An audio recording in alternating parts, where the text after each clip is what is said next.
எங்க தெருவுல இருக்கிற தாய்மாருங்க வாசல்ல சாணம் தெளிப்பாங்க. என்னை பார்த்த உடனே அண்ணன் கூட தெருவுல வச்சு என்னை திட்டிக்கினே வீட்டுக்குள்ள ஓடுறாங்க. நல்லவனெல்லாம் 4 வந்து வாரிட்டு காலங்காத்தால அண்ணன் கூட மாதிரி ஆட்டிட்டு தெருவாங்க. இவனை தூக்கிட்டு போனிய அந்த பாவி நம்ம இவன் மண்டபாடி எங்க வச்சுக்கிறானோ அப்படின்னு எல்லாம் என்ன திட்டுறாங்கம்மா. இந்த தெருவுல வச்சிருக்க கூடாது.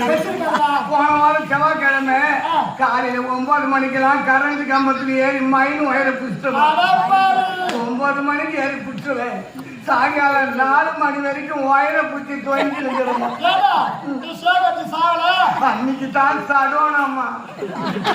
என்னடா கரண்ட்ல கை வச்சா கூட நம்ம உயிர் போய் இந்த தெருவத்தை வச்சிருக்க கூடாது அப்படின்னு கவலை எடுத்து போய் மரத்துல சுருக்கு போட்டு மரத்து மலை ஏறி கைக்குள்ள சுருக்கு மாட்டிக்கிட்டு மரத்து மலையில குச்சிட்டோமா குச்சிட்டேன்.